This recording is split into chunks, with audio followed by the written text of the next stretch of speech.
इस कहानी की शुरुआत होती है इजिप्ट के सिनाई पेनिनसुला से। यहाँ पर हम एक आदमी को देखते हैं जो बंजर रेगिस्तान में तपती हुई रेत पर नंगे पैर कहीं जा रहा होता है। उसके पास एक खंजर और कपड़े में लिपटा हुआ एक बहुत पुराना आर्टिफैक्ट होता है जिसकी बॉडी किसी घोड़े या बकरे जैसी होती है लेकिन सर किसी गिद्ध जैसा। वो आदमी बार बार अपने बेटे अशरफ को याद कर रहा होता है। ये आदमी अंदर से पूरी तरह टूट चुका है। दरअसल उसने इसी खंजर से अपने ही मासूम बेटे की जान ले ली है। ये सब उसने एक शैतान के असर में आकर किया है जो उस आर्टिफैक्ट से जुड़ा हुआ है। उस डीमन का नाम वपाजू है। डीमन ने उसके हाथों से बच्चे को खत्म करवा दिया पर अब इस आदमी को अपने किए पर बहुत पछतावा हो रहा है। इसीलिए वो उतना दूर आकर इस आर्टिफैक्ट को रेत में दबा देता है जिसके बाद वो उसी खंजर से अपनी जान भी ले लेता है ताकि डीमन उसका मजीद इस्तेमाल ना करे। अब इसके बाद हम 2003 में कैलिफोर्निया के एक पुराने और जले हुए घर को देखते हैं जहाँ रात के वक्त माइक नाम के एक बच्चे ने टेबल के नीचे छुपकर पुलिस को फोन मिलाया है। वो डरते हुए पुलिस को बताता है कि मेरी माँ एक मॉन्स्टर है और वो मुझे हर रात डराती है। वो अपनी माँ से छुपने की कोशिश कर रहा होता है लेकिन तभी उसकी माँ उसे ढूंढ लेती है। यहाँ हम देखते हैं कि सच में उसकी माँ एक भयानक मॉन्स्टर लग रही होती है। उसकी माँ का नाम अबेगिल है जो अपने इस रूप से किसी को भी डरा सकती है। वो बहुत डरावनी आवाज में बात कर रही होती है और उसकी हरकतें भी बहुत अजीब होती हैं। हालांकि बीच बीच में उसकी आवाज नॉर्मल हो जाती है और वो माइक से रोते हुए माफी मांगती है। यानी कि अबेगिल किसी डीमन के कब्जे में है जिससे बचने की माइक पूरी कोशिश करता है लेकिन आखिर में अबेगिल माइक को पकड़ ही लेती है पर उसे कोई नुकसान नहीं पहुंचाती बल्कि वो उसके साथ बैठकर आराम से टीवी पर कार्टून देखने लगती है। जब चैनल बदल जाता है तो न्यूज पर माइक की खबर चल रही होती है जिससे पूरा मामला ही पलट जाता है। न्यूज में बताया जाता है कि माइक को उसके घर से 9 महीने पहले अगवा किया गया था। पिछले 1 साल में माइक की चौथा बच्चा है जो इस तरह अचानक गायब हुआ है। दरअसल अबेगिल उसकी माँ नहीं है। उसकी असली माँ टीवी पर रो रो कर कह रही होती है कि मेरे बच्चे को मुझे लौटा दो। अब क्योंकि माइक ने पुलिस को फोन किया था इसलिए थोड़ी देर बाद ही शेरिफ मिलर उस चले हुए घर पर पहुंच जाता है। उसके आते अबेगिल माइक को फौरन छुप जाने को कहती है और धमकी देती है कि अगर तुमने कोई आवाज की तो मॉन्स्टर आकर तुम्हें अपने साथ ले जाएगा। इतना सुनते ही माइक चुपचाप जाकर छुप जाता है और अबेगिल शेरिफ को वहां से टालने लगती है लेकिन टालने के बजाय शेरिफ घर के अंदर आ जाता है और देखकर हैरान रह जाता है कि घर रहने लायक बिल्कुल भी नहीं है। अबेगिल उसे झूठ बोलती है कि वो यहाँ अकेली रहती है और घर में कोई बच्चा नहीं है तो कॉल किसने की होगी। लेकिन घर में बिखरे पड़े खिलौने शेरिफ को कुछ और ही कहानी बता रहे होते हैं। जब तक शेरिफ घर के बाहर था तब तक अबेगिल उसे नॉर्मल तरीके से बात कर रही थी पर अंदर आते ही वो उसके साथ भी खेलने लगती है। वो एकदम से अंधेरे में गायब हो जाती है और दूर से उसकी आवाज आती है जैसे वो बच्चे के पीछे पड़ी है। ये सुनकर शेरिफ फौरन बैकअप बुला लेता है और अबेगिल की तलाश में वो बाथरूम तक पहुंचता है जहाँ बाथटब पूरा खून से भरा पड़ा होता है और उसमें बच्चों के खिलौने तैर रहे होते हैं। ये मंजर देखते ही शेरिफ अलर्ट होकर अपनी गन निकाल लेता है। अबेगिल अभी भी माइक के साथ जबरदस्ती लुका छुपी खेल रही होती है जिनकी आवाज सुनकर शेरिफ नीचे बेसमेंट में जाता है जहाँ पर उसे माइकी से पहले गायब हुए 3 बच्चों की लाशें मिलती हैं। उन्हें देखकर ऐसा लग रहा होता है कि जैसे उनके साथ किसी ने सैटेनिक रिचुअल किया है। शेरिफ उन्हें देखकर दंग रह जाता है। तभी अबेगिल अचानक आकर उसके पास नाचने लगती है और उससे पहले कि वो कुछ कर पाता अबेगिल हमला करके शेरिफ को बुरी तरह मार देती है। ये सब माइकी की आंखों के सामने होता है। यहाँ तक कि उन 3 बच्चों की लाशें भी उनके सामने होती हैं लेकिन फिर भी वो अबेगिल को अपनी माँ मानता है जबकि उसका हाल भी इन्हीं बच्चों जैसा होगा।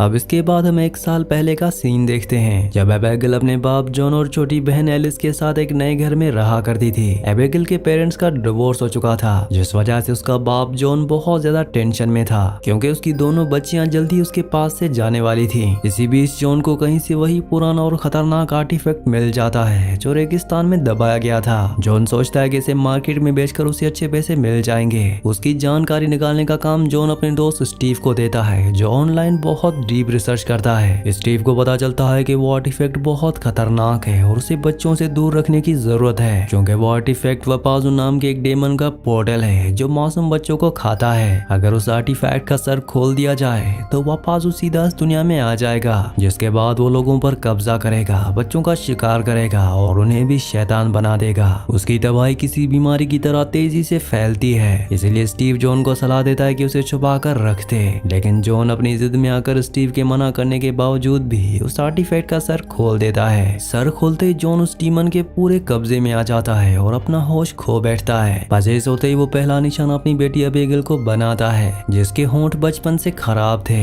एलिस के सोते ही वो अबेगिल एबिगेल के रूम में पहुंचता है और उसके साथ जबरदस्ती करता है, जिसके बाद वो धमकी देता है कि किसी को बताना मत वरना मॉन्स्टर आ जाएगा और तुम्हें ले जाएगा। वीडियो में आगे बढ़ने से पहले आप सबसे रिक्वेस्ट है कि आप में से बहुत सारे व्यूवर्स वीडियो तो देखते हैं लेकिन चैनल को सब्सक्राइब और वीडियो को लाइक नहीं करते, तो जल्दी से वीडियो को लाइक और चैनल को सब्सक्राइब कर दीजिए।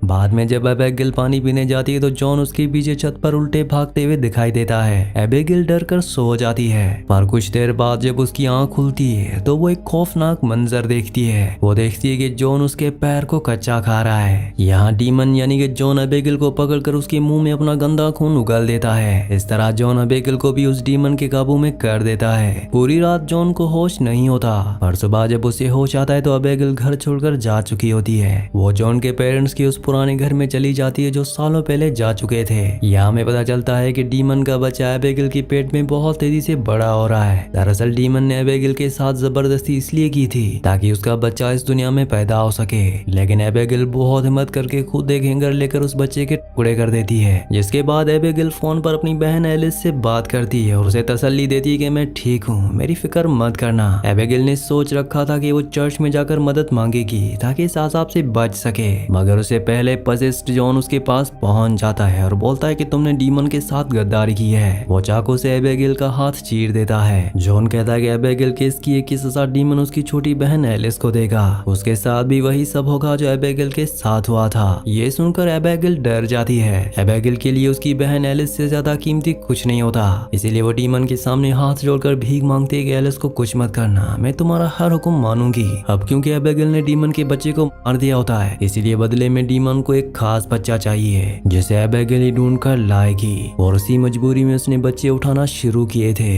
इन बच्चों में चौथा बच्चा माइकी था। पहले 3 बच्चे डीमन के किसी काम के नहीं थे, यानी वो खास नहीं थे, इसलिए डीमन ने उन तीनों को मारकर बेसमेंट में फेंक दिया। पर माइकी एक खास बच्चा निकला है, इसलिए 9 महीने बाद भी वो उनके पास जिंदा है। खास बच्चे का मतलब है कि ऐसा बच्चा जो अंधेरे की तरफ अट्रैक्ट होता हो ताकि डीमन उसे अपना काम निकलवा सके। और माइकी ऐसा ही बच्चा है जिसे डेड बॉडीज देखकर बिल्कुल भी डर नहीं लगता। एबिगेल अब तक डीमन के इशारों पर चल रही थी, पर खास बच्चा देने के बावजूद वो कहीं नहीं गई क्योंकि उसे माइकी की फिक्र थी और वो उसे इस डीमन से बचा रही थी। लेकिन ये सब खून खराब अब उससे ज्यादा बर्दाश्त नहीं हो रहा होता। उसकी हिम्मत अब जवाब दे चुकी है, इसीलिए वो माइकी के सामने शेरिफ की गन से अपना खात्मा कर देती है।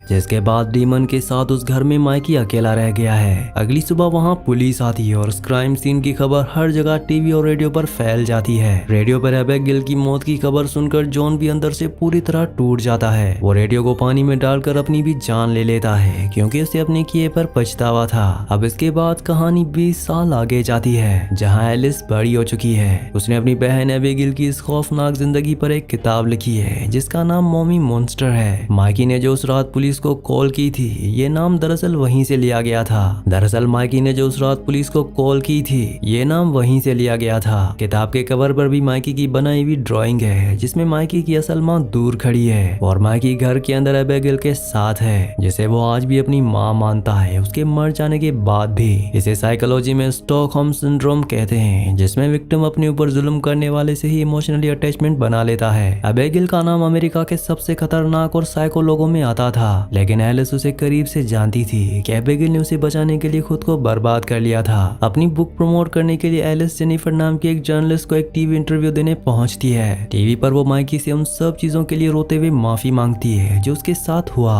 क्योंकि एलिस को यकीन है कि माइकी ये इंटरव्यू देख रहा होगा। और ये बात सच होती है, माइकी सच में देख रहा होता है, लेकिन उसके साथ साथ वो खौफनाक डीमन भी ये सब देख रहा होता है। उस रात जो कुछ हुआ था उसे एलिस की जिंदगी पूरी तरह बदल गई होती है। उसके मुताबिक वो बहुत ट्रॉमेटिक इंसिडेंट था, जबकि असली तकलीफ तो माइकी ने बर्दाश्त की थी, जिसके नाम पर आज ये सब लोग पैसे कमाए जा रहे हैं। इंटरव्यू के बाद एलिस घर आती है और पछताती है कि क्यों जेनिफर ने उसके इंटरव्यू को एक डॉक्यूमेंट्री में मिला दिया। उसने हैलोवीन स्पेशल के लिए उसे टीवी पर चला दिया बिना ये सोचे कि माइक को कैसा फील होगा। हर कोई उस हादसे से पैसे छापने में लगा होता है। डॉक्यूमेंट्री में माइकी की असली माँ बताती है कि उसका बच्चा अंदर से पूरी तरह बदल चुका है। माइकी ने वापस आने के बाद कभी किसी से बात नहीं नहीं की और ना ही अपनी असली माँ को माँ माना। माइकी एक ऐसी हालत से गुजर रहा है जो डॉक्टर्स ने भी कभी नहीं देखी। वो अब कुछ और ही बन चुका है, यहाँ तक कि उसकी सारी ड्राइंग्स में सिर्फ एबेगिल या वो तीनों मरे हुए बच्चे होते हैं। माइक ने उन लाशों के साथ एक अजीब सा बॉन्ड बना लिया होता है और वो खुद को उन्हीं में से एक मानता है। इंटरनेट पर सभी यही मानते हैं कि एबेगिल पजेस थी, क्योंकि जॉन का दोस्त स्टीव इस बात की गवाही देता है। वो बताता है कि एबेगिल एक डीमन के कब्जे में थी और वो डीमन आज भी यहीं मौजूद है। एलिस ने रिसर्च की तो पता चला कि 97% क्रिमिनल्स के साथ बचपन में कोई ना कोई बुरा हादसा जरूर हुआ होता है, यानी प्रॉपर केयर न मिलने पर विक्टिम्स ही अपने ट्रॉमा की वजह से क्रिमिनल्स बन जाते हैं। इसका मतलब माइकी भी आगे चलकर बहुत खतरनाक साबित हो सकता है। एलिस जब टीवी देख रही होती है कि तभी उसकी डोरबेल बजती है। एक बच्चा ट्रिक और ट्रीटिंग करने आया होता है, पर वो कुछ बोल नहीं पा रहा होता। दरअसल वो कोई बच्चा नहीं